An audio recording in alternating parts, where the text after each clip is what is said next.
Welcome back, Nick Landis, Comic Corner Classic / Non-Classic. This is episode number 1080 and Doubleshot number 974. I got two more trades for the Green Hornet.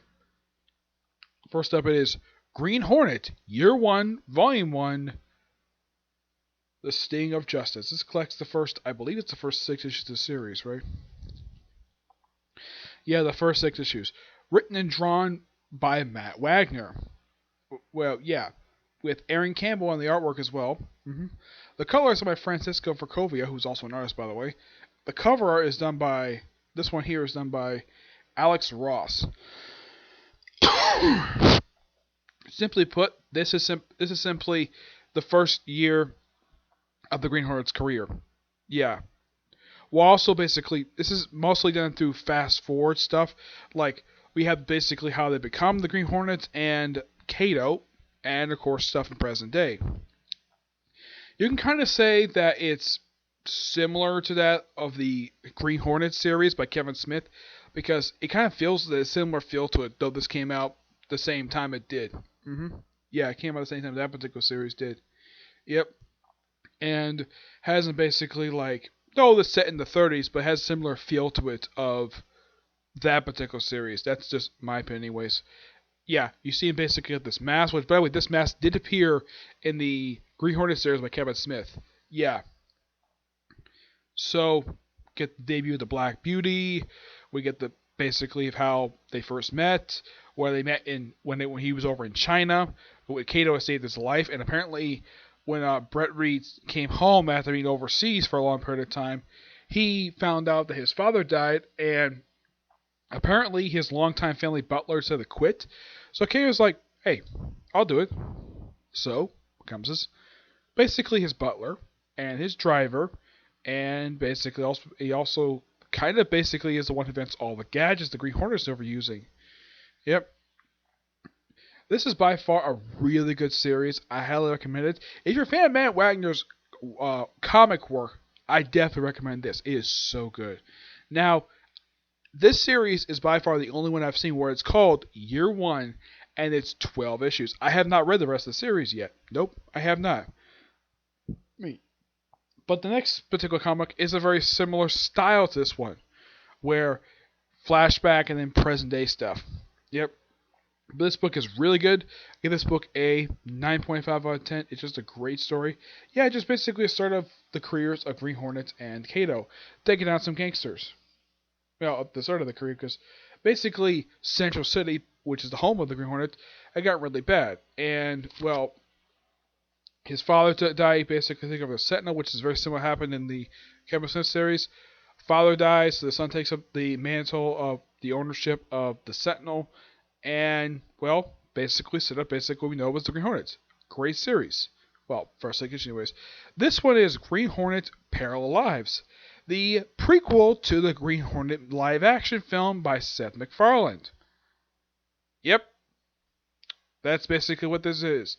It's a prequel to that particular film, but it's told in the same way that this particular series is, where we have the main story, and then we have the fast-forward stuff, where it's set like after, from what I can tell, it's set after the events of the film, where the Green Hornet and Kato are still active crime fighters. But mostly put for the Parallel Lives series is not a lot of focus on the Green Hornet, because a lot of the stuff he was up to prior to becoming Green Hornet, that's actually explored in the movie. Kato, this is mostly a Kato miniseries, because that's what this series should be called. Basically, Parallel Lives, The Origin of Kato. Yeah, basically where he, well, about his time was being martial arts. It's kind of basically retelling what happened in the Green Hornet Year 1 series, but told in a modern perspective. That's simply what this is. And though it's simply put like saying, oh yeah, how he learned all his gadgets. Yep. This way I think, yeah, this is pretty much like all about Kato. That's simply put what the series is. Not about the Green Hornet, about Kato. My only guess is the reason why they couldn't call this Green Hornet The Origin of Kato, because there technically was a Kato Origin mini-series done by the same creative team of the Kevin Smith run. That's probably the reason why they call it Parallel Lives, but it's overall, it's a really good miniseries. I love the writing for everything. I'm not really a big fan of the artwork. Yeah, the artwork for like objects in the series, it looks really good. Because here's the Black Beauty, it looks amazing. And then we see the characters. Like here's the Green Hornet. Now this is artwork done by Nigel Reiner. Yeah, here's how he draws the Green Hornet. Yes, the Green Hornet. It looks kind of odd how he's drawn like this. The backgrounds look so amazing. I gotta at least get praise. He did a fantastic job. The backgrounds is the characters. Well, I would say he did a good job drawing Kato per se. Yeah, Kato I think he did a good job with, but I think how he draws the Green Hornet is kind of odd.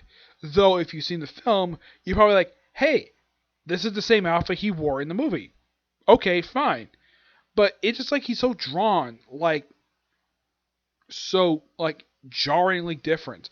Like if you jump from the Year One series and you have this series, it's like okay, let's just have the Green Hornet basically be drawn very strangely, to say the least. Yeah. hmm But this miniseries is okay. The writing is fantastic for the series, but the artwork is basically doesn't. It has a one thing I noticed though about the artwork. It's a similar style that Damien Scott uses. Yeah, it's a very similar style. I don't know if these two went to the same school together or they're just happy good friends. But if you see Damien Scott's artwork and this guy's artwork, it's very similar.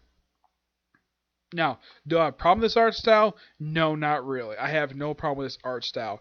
I think some people might have a problem with this particular art style because it just looks so bizarre, to say the least. But even though that, in the case of a particular film, occasionally what happened with the film bombed the box office. I've seen the film, but what was this miniseries? We give it an 8 out of 10. The movie itself, I didn't think it was that bad a movie. It's a hilarious movie. I think the film is pretty decent for what it is, and it's got good humor to it. But my guess is that one of the reasons why it flopped, and this is my personal theory, I think some people are not fans of Seth MacFarlane's humor. Yeah, that's just my opinion, anyways. And I heard that originally believe it or not, he's also the director of the movie. Yes, Seth MacFarlane also directed the Green Hornet. And I've been hearing vague rumors that we're going to get a reboot of the Green Hornet. Which, I don't have a really big problem with that. He's one character you can easily reboot, no problem at all. Just tell a different story. A lot of films really don't need reboots.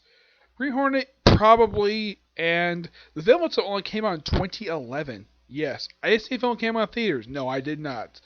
I had to own the film on DVD. I think the film was pretty decent for what it is. And I think that was kind of bad. That now I like the fact that for Kato they actually cast an Asian actor to portray him. That was a good positive. The problem is they cast a singer to play Kato. Yes, the guy who's master of martial arts. In the original Green Hornet TV show, he was played by the late great Bruce Lee. Yeah. Now, in case you might ask, because the fact this came out at the same time, like in the same time period as the Lone Ranger film. Lone Ranger film is worse than this film. Oh gosh, that film is so bad. It is so terrible, that film. It is laughably bad. This one is pretty decent for what it is, and visually the film looks pretty amazing. Because Seth MacFarlane also do a... From what I can tell, it seems like he does his homework when it comes to visuals, like make it look pretty good to look at.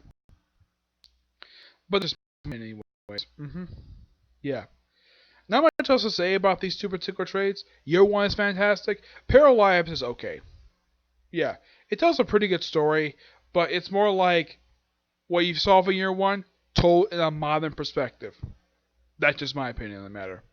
Yeah, and it seems as though that the writer of this miniseries was trying to give Kato a girlfriend, which is something he didn't have in the movie. As a matter of fact, there was no romantic ties to him with anybody.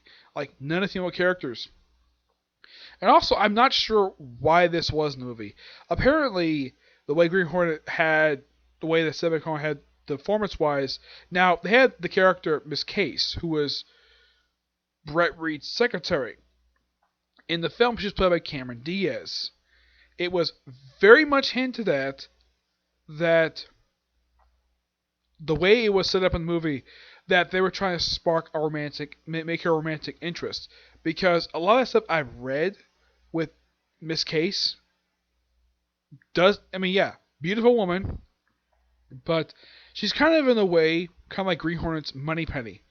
Yeah, something beautiful to look at, a damn good secretary, but I don't mind the fact they kind of made her also a reporter as well. Yeah, it's not really a big problem with me. Though, in the way, she kind of reminds me of Betty Brant in a way. That's basically how it is when it comes to Miss Case.